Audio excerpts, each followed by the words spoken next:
committee has been tainted. No, ma'am.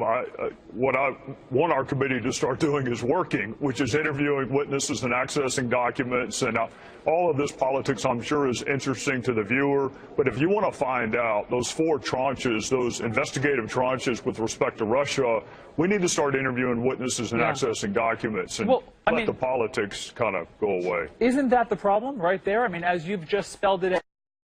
Because of everything that's going on with Chairman Nunes, everything has been stalled this week. In fact, one of your Democratic colleagues, Jim Himes, says that you're in deep freeze mode. Doesn't that tell you that he needs to recuse himself?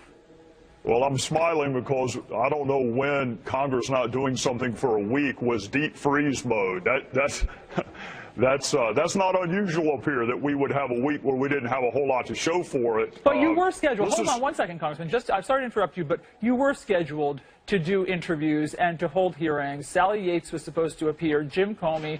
But that, for whatever reason, Chairman Nunes indefinitely postponed it or canceled it. So what's going on?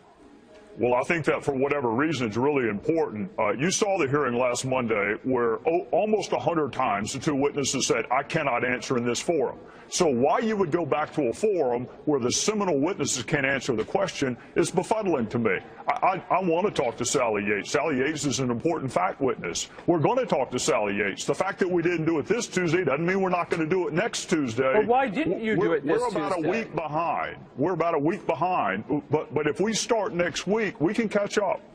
I hear you, but you could have done it in a closed meeting. Why not do it this week?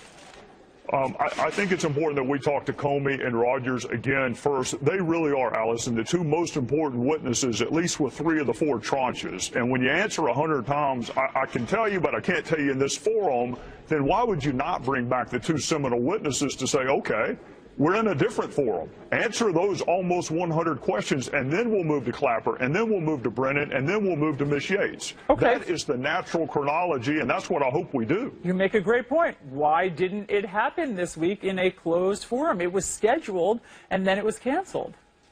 Well, you mean Rogers and Comey. I think it's really important that we talk to them again. I'm not to their calendars. They came last Monday.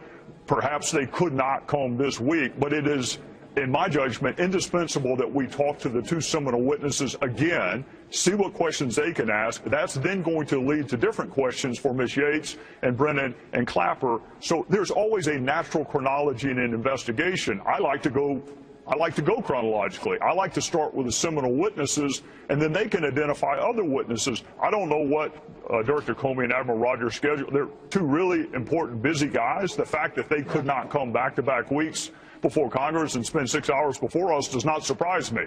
But I expect them to come, and I expect them to come quickly.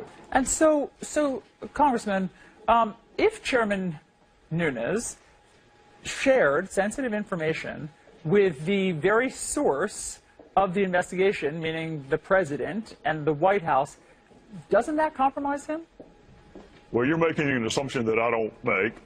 Actually, what do you think he should? Well, I mean, look, let me be clear. We know he went to the White House and told the president something. Right, and we have no idea it has anything to do with Russia. In fact, Devin has said it had absolutely nothing to do with Russia.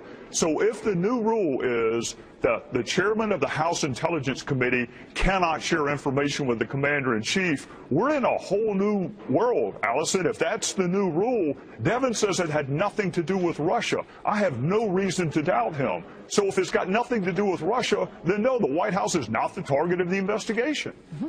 Have you asked Chairman Nunes what he was doing, why he did this? I have, and he reminded me of what I did in a former life, where I relied on sources. I had a federal witness killed that I relied on, and I'm not over-dramatizing this, but you do protect your sources. You do it in your line of work. Devin has to do it. They're blowers. There are other people who have relevant, authentic, credible information, and they want to share it.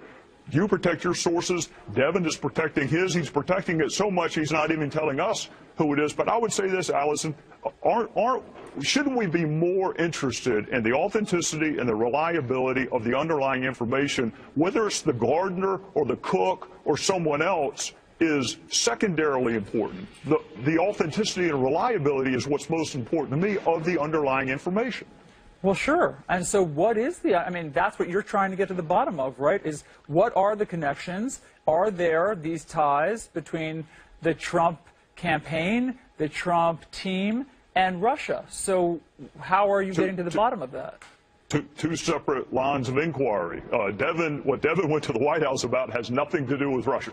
So put that in a separate track. I was ready yesterday to start interviewing witnesses, all of them. I want to sit down with Adam Schiff and say, Adam, give me your list of witnesses. Let's do it together. Let's interview them together. We're both former federal prosecutors. Let's find the facts and the truth together. Give me your witness list. I'll give you mine. Let's start doing it in the forum that is most conducive with gathering the most amount of information.